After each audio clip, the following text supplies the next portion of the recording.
of broader interest, of course, is this map. And the big question of the day, I'm sure, is he crazy or is he playing 4D chess, as some people seem to think? It is crazy times in which we live in, and we're already feeling the pain of that at the petrol pump, and we're probably going to feel it in a lot more pain in food prices going forwards, because it's not just oil that's having trouble getting through the straits. We're seeing sulfur, ammonia, aluminium, and those are all core products that we need, in particular sulfur and ammonia for fertilizers. And so we're seeing growing shortages. China's stopped its exports of fertilizers, and what it's becoming is that we're obviously entering a new world order. It's a multipolar world, and governments do need to be more resilient and self-sufficient, and that's leading to headlines, like this. We've got this big global uncertainty, and Australian government, to their credit, has actually already started to act with its critical minerals funding, and we're seeing increasingly this type of process happening around the world. It's come as a bit of a shock to many governments, but we're going to have to become more self-resilient. And so it's strange that I find myself saying here that Impact Minerals, we're actually now building an industrial minerals powerhouse out of the salt lakes of Western Australia. And I'm sure many of you have driven over these salt lakes, and they're amazing natural laboratories. Almost every one of them is different chemically.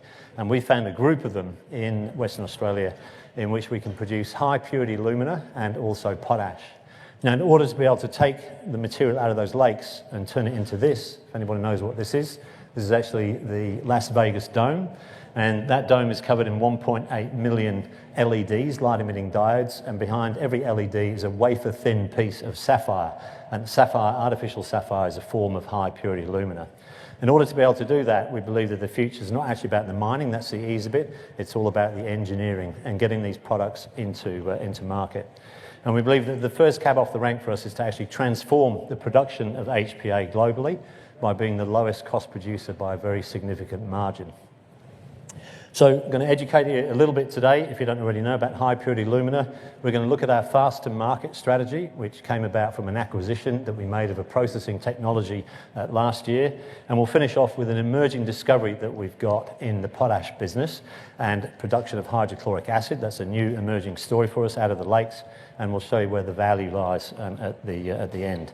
So HPA is a critical mineral in many high-tech industries. LEDs that I've mentioned, artificial sapphire, it's on many of your watch covers, it's scratch-proof.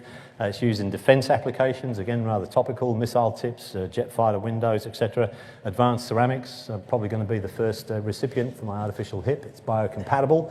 But the two big areas are semiconductors, and it's used in two areas in semiconductors. First, it's used to polish the particles that go into semiconductors. Silicon carbide, gallium arsenide, and gallium nitride, some of the new particles going into semiconductors need to be polished to a very high degree of accuracy, and they use high purity alumina to do that because it's actually the second hardest substance known to mankind.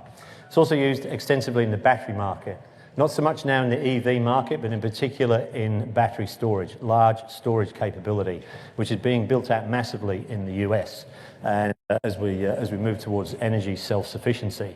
And you need high purity alumina in there to stop the batteries exploding. You've seen pictures of batteries catching on fire, lithium-ion batteries, and that's because they use a separator between the anode and the cathode to stop heat transfer. If the heat transfer gets out of control, you get a runaway exothermic reaction and the damn thing catches on fire, and we all know they're difficult to put out. And you need HPA to stop that from happening. There's also a growing market in direct lithium extraction, in absorbents, and that's an area that we're looking at. So those three areas are the big growth areas. So with high purity anything, it's all about how pure it is. It's about the nines, the 4 nines. 4 nines is 99.99% pure. That only leaves you a margin of 100 parts per million of impurities that you need to remove, and that's the difficult bit. And this is what I like to call my pyramid of purity here. We start with smelter grade, and as we go up the pyramid, it gets purer and purer, and as a result, you can charge more for that product.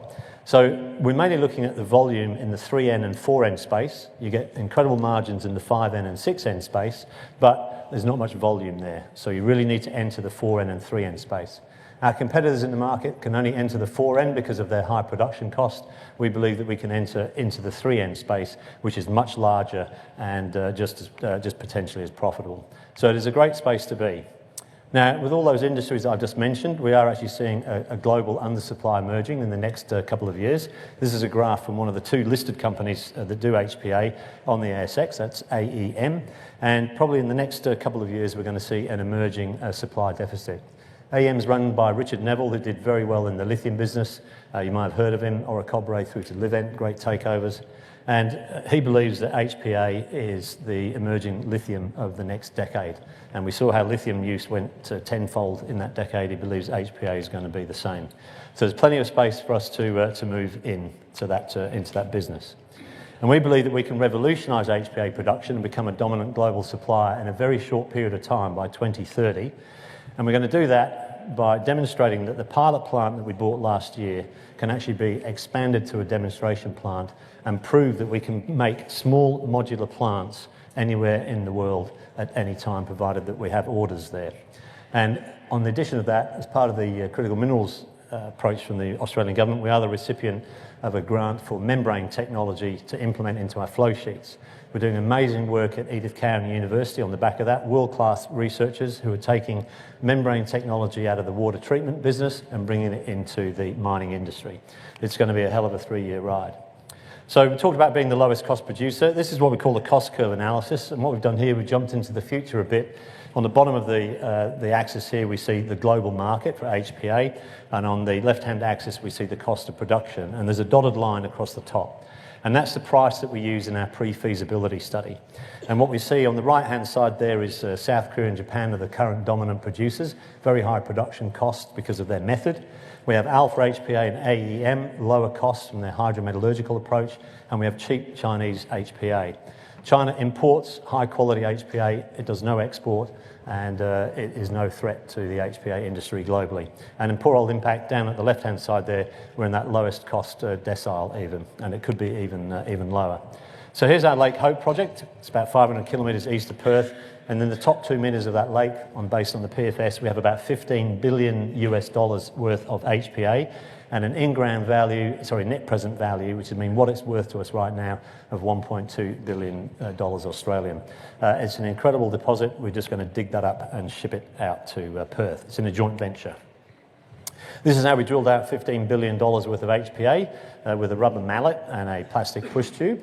The whole assay drill program to get to an ore reserve cost us 250,000 Australian dollars. It is arguably, if not arguably, it is the best result on a drill program ever in the mining industry. 500 kilometres east of Perth, as I mentioned, it's in the middle of nowhere. Baseline environmental surveys, baseline heritage surveys are all clear. We have a mining lease lodged. We're moving towards getting a mining lease granted in the next 18 months or so. And we have enough material there for at least 30 years of mine life. But in industrial minerals, it's all about getting offtake, and it's all about getting to the market as quickly as possible. And one of the big challenges is funding your scale up. And so we were fortunate enough last year that one of our competitors in the business went into administration. They had a convertible note, financial mismanagement, and they went under, had the rug pulled from them. When we looked under the hood, their technology is actually quite spectacular.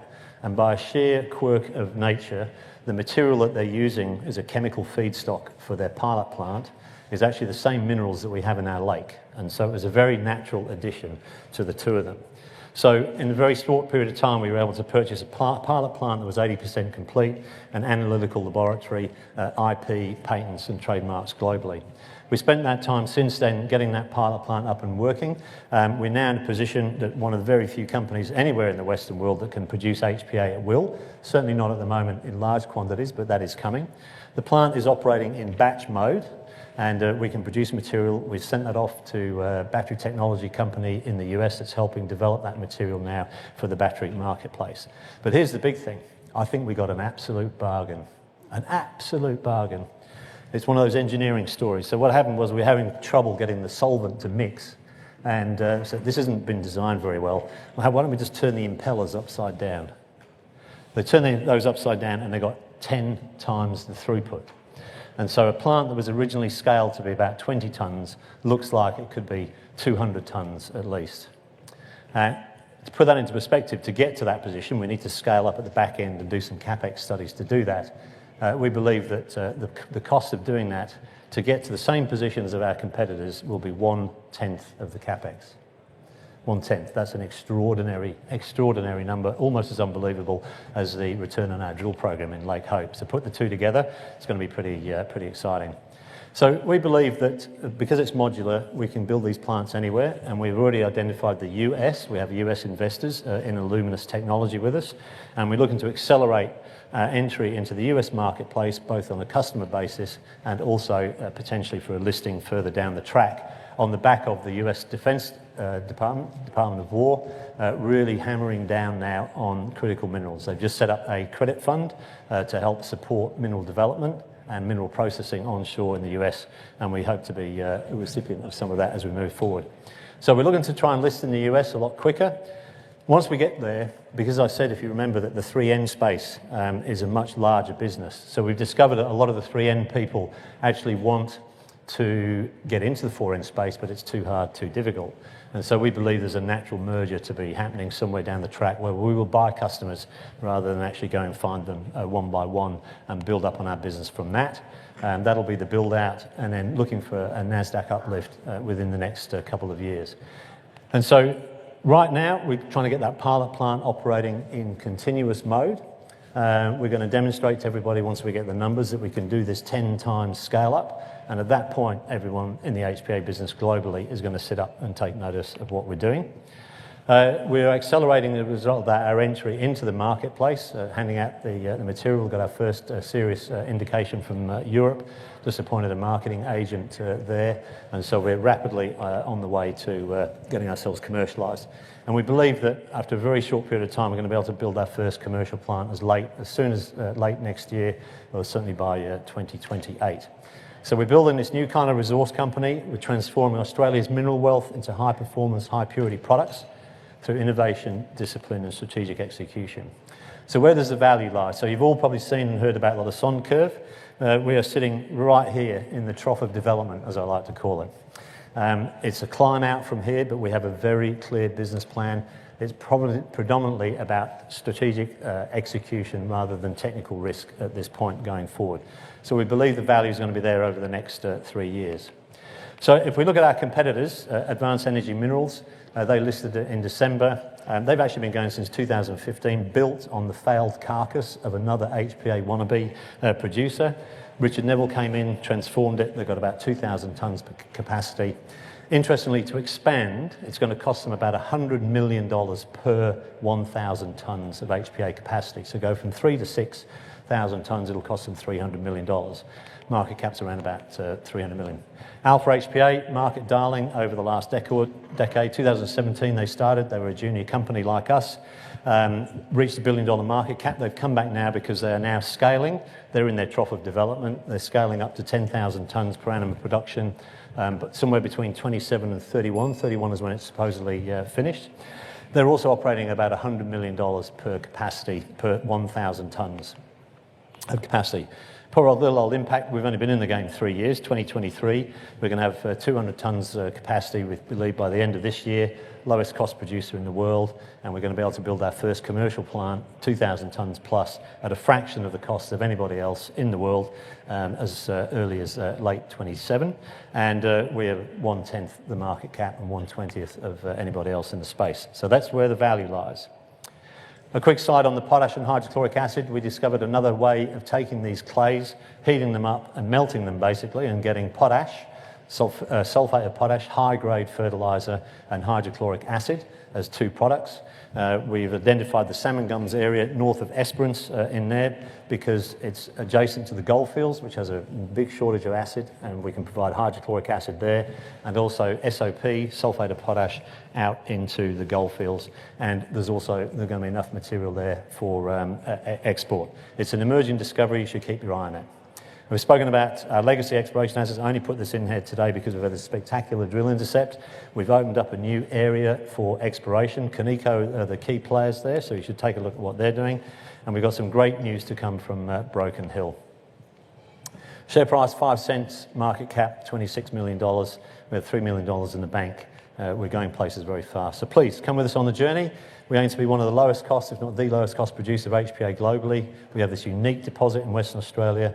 It's an industry disruptive MET process, and we're building out our capabilities rapidly in customer satisfaction and we're going to deliver into the growth market next year.